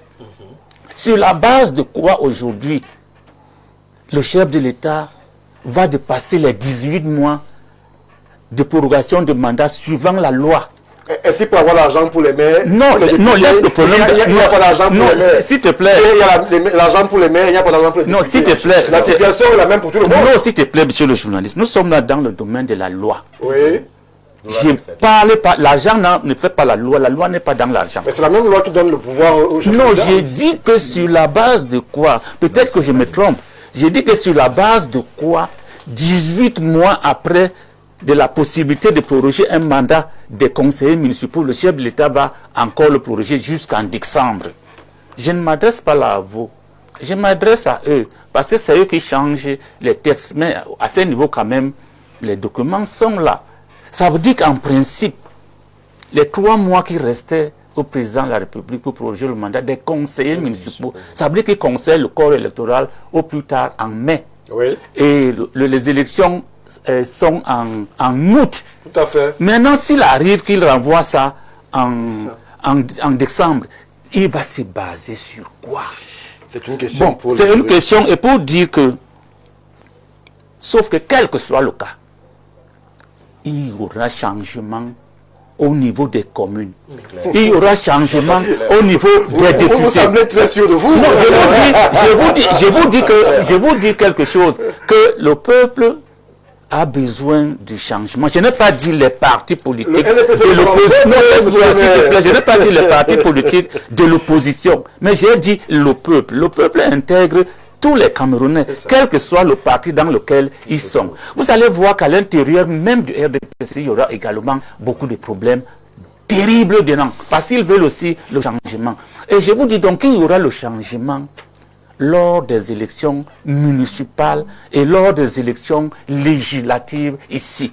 Parce que si le peuple a raté de prendre le pouvoir, je ne sais pas à quel moment et comment, mais le peuple prendra le pouvoir lors des législatives et lors des municipales.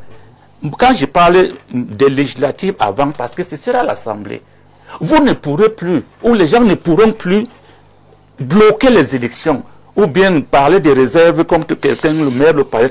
Il n'y aura pas des réserves de les élections sont locales. Les résultats se donnent le même soir. Oui. Le même soir. Monsieur le journaliste, quand moi je devenais maire, des gens convoyaient après avoir fermé le bureau de vote là. les gens avaient les résultats. Et les gens convoyaient le président du bureau de vote jusqu'à Élé, car tout le monde avait les résultats. Dans la nuit vers 20h, on avait les résultats. Et on aura ces résultats encore la prochaine fois, de la même manière. Si les Camerounais partaient aux élections municipales et législatives, il n'y aura pas de trucage.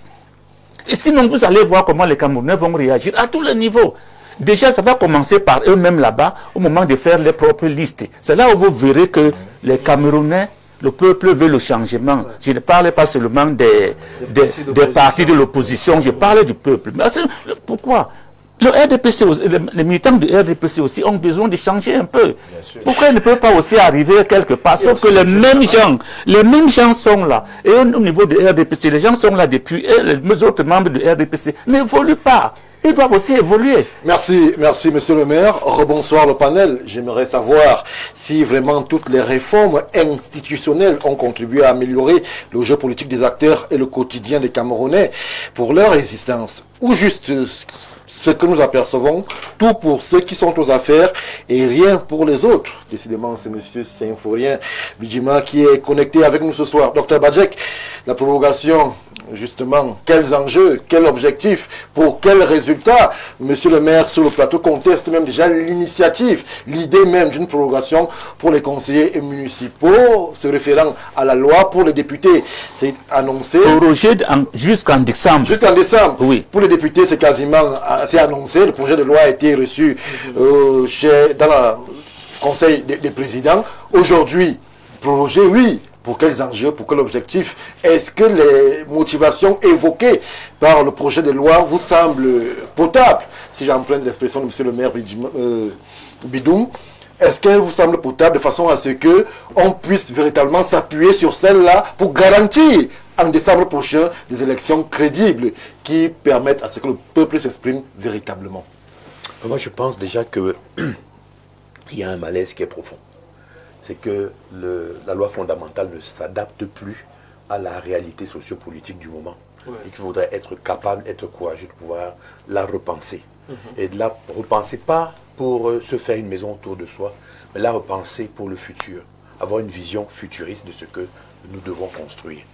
Alors, pour ma part, il y a trois réalités qui s'imposent à nous là aujourd'hui. Oui. En dehors de tout ce que vous avez pensé là aujourd'hui, il va y avoir une réelle montée des alliances. Oui. Même lorsque les élus seront là à l'Assemblée, vous pouvez voir une loi qui ne va pas passer parce que les députés se seront alliés différemment. Il y a aussi une certitude, c'est la fin des bastions automatiques. Oui. La fin des bastions automatiques est en fait un électorat qui devient de plus en plus exigeant. Partout où vous passez là aujourd'hui, regardez les discutants. Oui. Vous allez vous rendre compte que les gens vous disent fermement que leurs élections, les votes seront défendus. Oui. Oui. Donc si on ne réalise pas ça, ça va poser un certain nombre de défis. On ne pourra plus faire les manœuvres avec des urnes qui disparaissent dans la nuit. C'est pas l'élection présidentielle. Celui qui abuse de la nécessité stratégique et qui ne comprend pas que de manière générale, il y a un besoin de changement, même à l'intérieur des propres partis. Aujourd'hui, on va foncer dans les murs parce que j'ai toujours dit, je vous ai raconté, enfin fait une certaine métaphore ici une fois, je vous ai dit, mais pourquoi est-ce que le changement peut effrayer les gens? Il peut y avoir un changement dans la continuité. Je parlais du Paris Saint-Germain, qui avait passé le clair de son temps à recruter des vedettes. Et le jour où Paris Saint-Germain a compris que l'équipe collective pouvait gagner, eh bien, Paris Saint-Germain a gagné ça. Et c'était les mêmes entraîneurs, c'était les mêmes dirigeants pourtant. Les mêmes joueurs aussi. Les mêmes joueurs. Voilà ce qu'on appelle donc un changement dans cette même continuité. Il ne faut pas avoir peur... C'est ce que vous souhaitez? Non, il ne faut pas avoir peur des dynamiques sociopolitiques. Si vous les fuyez, elles vous rattraperont, quel que soit le cas. C'est un stratège qui vous parle avec des éléments de preuve qui sont constants et pertinents. Voilà ce que je voulais dire. La contestation, elle est tout à fait latente aujourd'hui. Oui. La défiance, il y a une certaine défiance électorale. Vis-à-vis de qui? Vis-à-vis de l'ordre régnant, vis-à-vis des institutions, vis-à-vis des hommes, vis-à-vis des profils présentés, vis-à-vis de qui la défiance, docteur Badjek? C'est-à-dire qu'il y a déjà l'inconfort qui s'est généralisé. C'est-à-dire que le changement, c'est une situation qui sert en réalité une dynamique déterminée. Vous comprenez? Le changement, on ne fait pas un changement pour rien du tout. Nous sommes dans un monde qui évolue. vous n'allez pas nous dire que le Cameroun est particulier par rapport aux référents mondiaux. On voit les autres sociétés qui grandissent et qui évoluent. Ce qu'il faut être capable de faire, c'est de reculer et d'avoir une vision. Le docteur Mbok disait quelque chose tout à l'heure, mais c'est ce qui nous manque le plus. Cette vision, et qui part de manière pyramidale. Voilà. C'est-à-dire que la vision du chef de l'État ne peut pas être la vision d'un chef d'une sectorielle. Ce n'est pas possible.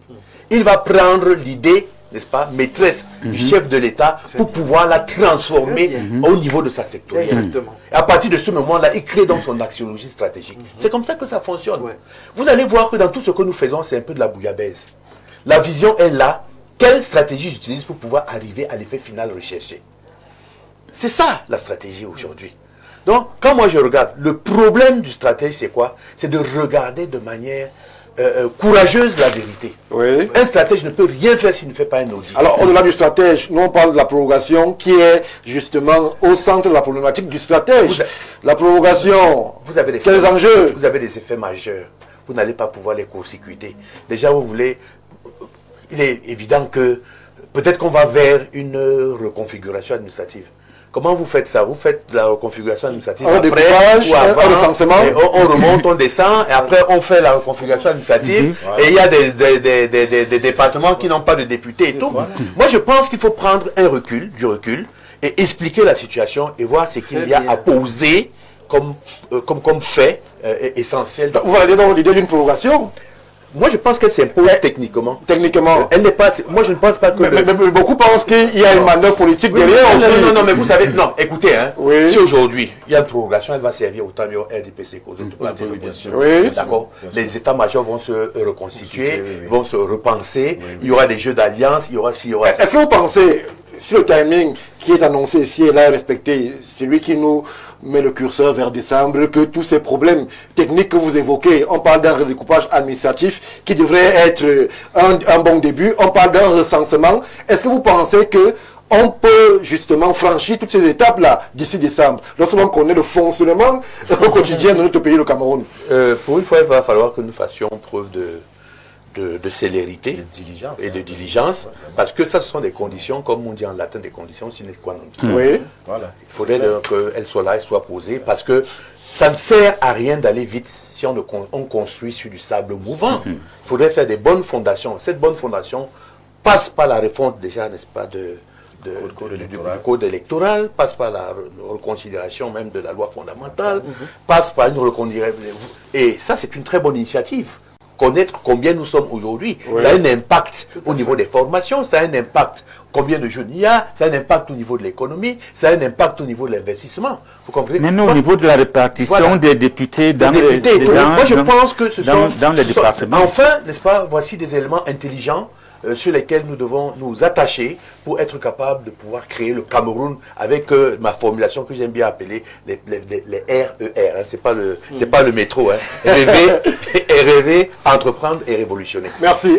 Jean-Moïse Mbok, en conclusion, ou alors, pas en conclusion, mais en ajout de la réflexion du docteur Badjek sur le plateau, les interrogations demeurent. Est-ce que nous serons capables de réaliser ce challenge qui nous amène donc en amont, puisque il est clair que si il y avait élection, sans qu'on ne connaisse combien nous sommes réellement, sans qu'on ne sache s'il faut ajouter le nombre de régions, ajouter les départements, ajouter les communes, ajouter des arrondissements, véritablement on irait vers un échec. Est-ce que nous serons capables, quand je dis nous Cameroun, nous États, nous gouvernements, société civile et autres acteurs politiques, est-ce que nous sommes capables de nous surpasser pour que si on se met le curseur de décembre, on soit à jour, si on peut dire comme ça?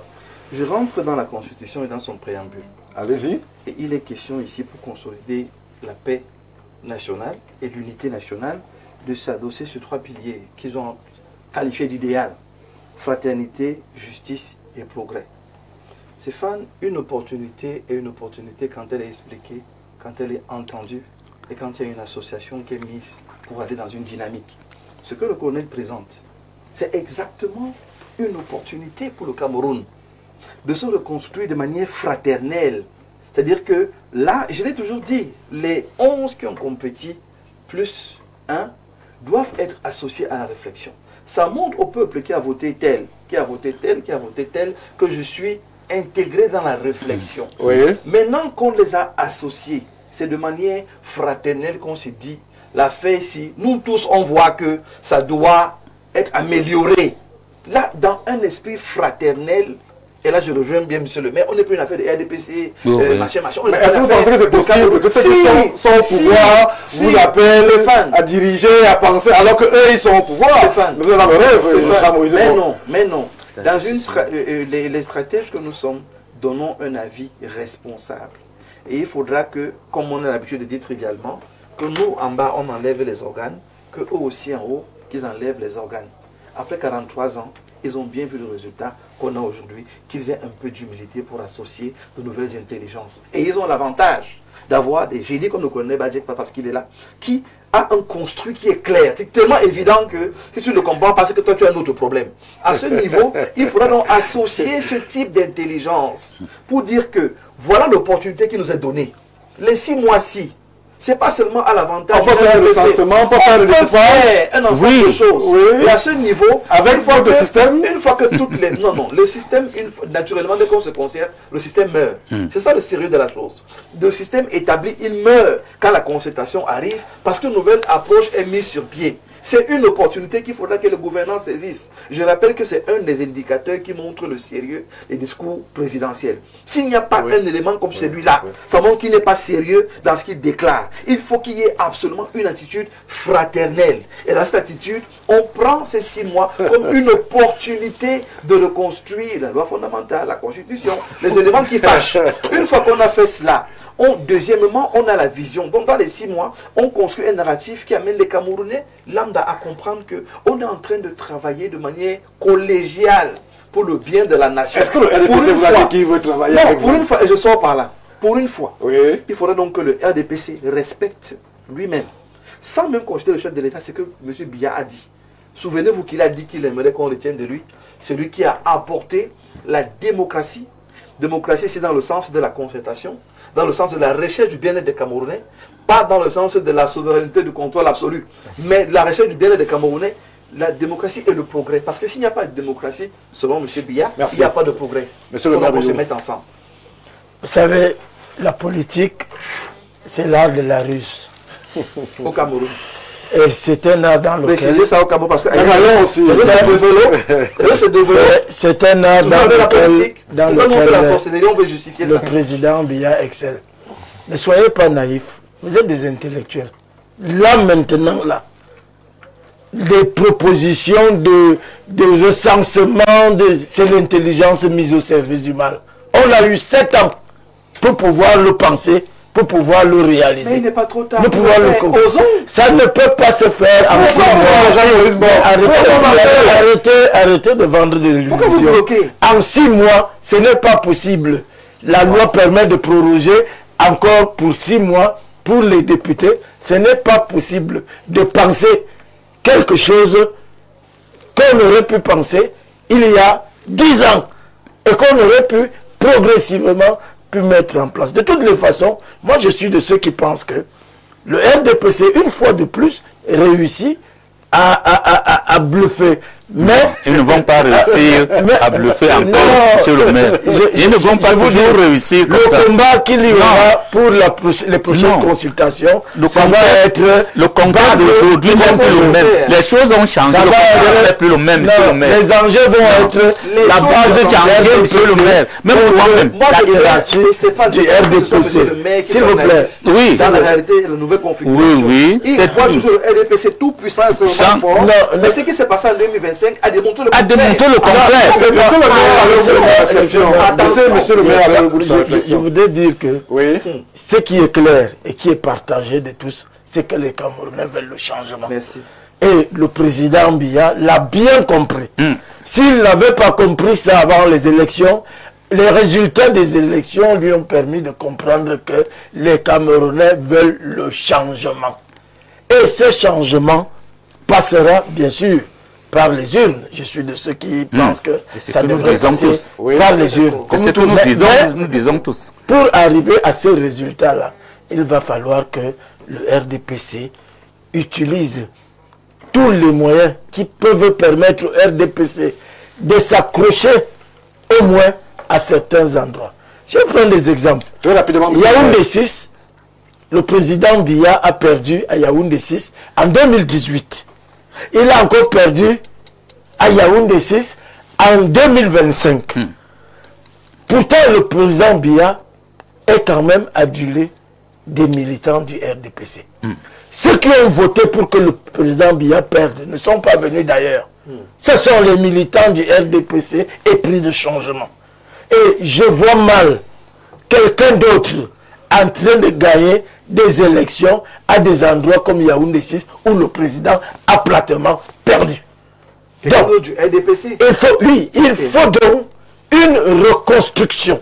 On est d'accord. Une reconstruction. Et maintenant, la reconstruction va devoir commencer par la reconstruction du RDPC à l'intérieur. Je vous dis, ça va être la base contre le sommet. Et ça va pas être facile. Et les plus fermés, je vous dis, le RDPC a intérêt à ne plus utiliser les plus fermés. Parce que les primaires seront la volonté du peuple. Effectivement. Et les investitures, la volonté de la hiérarchie pour pouvoir se maintenir. Merci. Et c'est là On vous a compris, monsieur le maire. l'implosion du RDPC arrivera. On est en train d'aller tout doucement vers la fin du plateau. On vous a réservé en sortie une séquence, une scène qui peut-être pourrait nous faire changer de paradigme ou nous interpeller. Avec le concours de la réalisation, on va regarder en 1 minute maximum cette scène-là et on revient tout de suite après pour les commentaires. À Tokyo, une ministre arrive avec 5 minutes de retard et tout un pays en parle. Kimi Onoda, ministre japonaise de la sécurité économique, a été filmée sortant d'un taxi en urgence, sac à la main, sprintant vers une réunion du cabinet. La première ministre arrive dans la pièce, tout le monde s'installe, mais son siège est vide. La scène devient virale, mais le plus surprenant arrive après. Elle présente des excuses publiques à toute la nation. まず冒頭謝罪を申し上げます。私本日の閣議に5分間遅刻をいたしました。高速に乗っていたんですけれども、そこで事故が発生したため全く進まなくなってしまったというところで、もっと危機管理をしてまいりたいと思います。申し訳ございません。 Au Japon, la ponctualité est sacrée.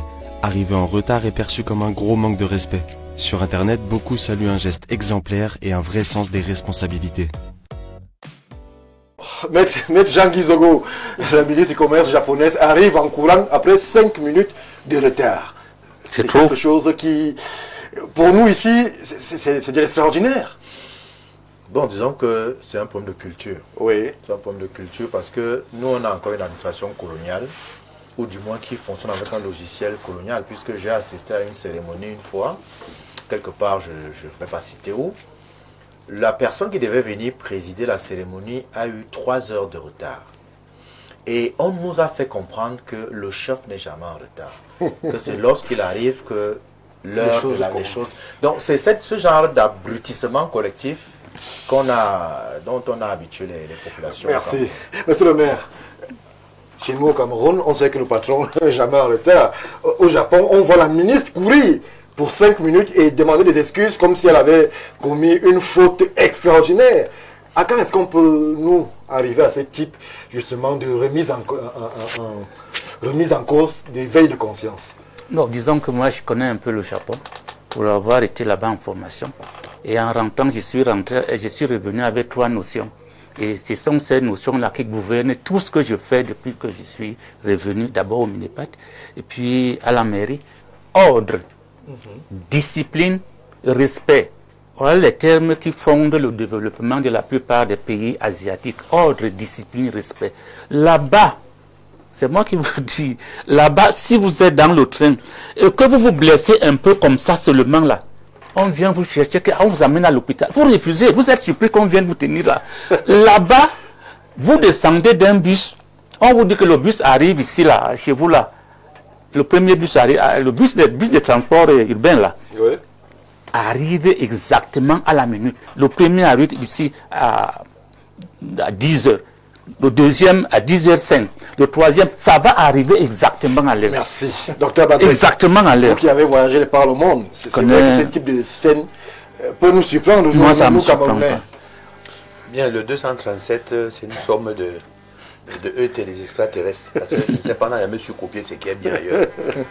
On ne sait que copier ce qui est mauvais, notamment certaines choses qui bousculent notre anthropologie. Hélas. Voilà. Je voudrais dire que dans la mondialisation, ne copions pas seulement les mauvaises habitudes que l'on voit à la télé. Non, mais il pourrait courir aussi un peu. Et pourquoi pas? Ils y gagnera le fait. Et pourquoi pas? Ils devraient arriver au contraire à l'heure. Le respect des personnes, n'est-ce pas, commence par le respect de soi-même. Merci, docteur Mbok. En 30 secondes, le temps est achevé. Je reste sur ma logique de la vision. La vision crée des contraintes et des obligations.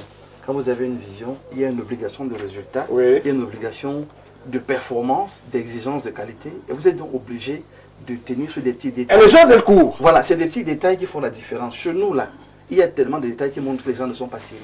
Il y en a qui peuvent plus courir. Ça, même s'ils ne peuvent pas courir, qu'ils prennent qu'ils fassent qu'ils soient là, quand de même. se déplacer, d'arriver à temps. Mais ce message, il est très clair pour l'Afrique.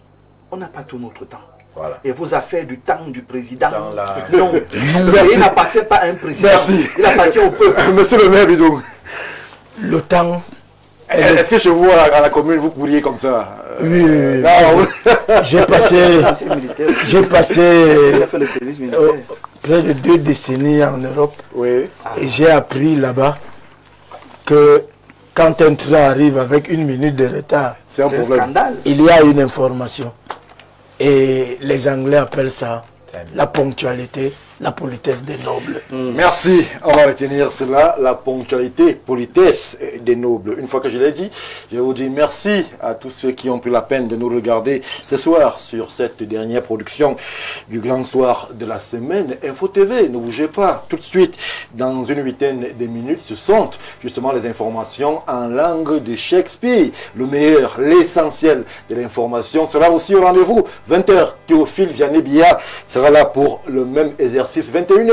Ne manquez pas vous la parole. Jean-Jacques Zé sera là toujours en compagnie d'invités de prestige et de qualité, justement parce qu'Info TV vous fait parler. Info TV justement vous met au cœur de l'actualité. Ne manquez pas les rendez-vous phares du week-end Libre Expression 11h30 dimanche prochain lorsque justement la République s'arrête pour regarder Jean-Jacques Zé et ses invités plié comme d'habitude et de coutume sur le volet. Une fois que je l'ai dit, merci encore et bon début de week-end. Bonne fête à nos amis.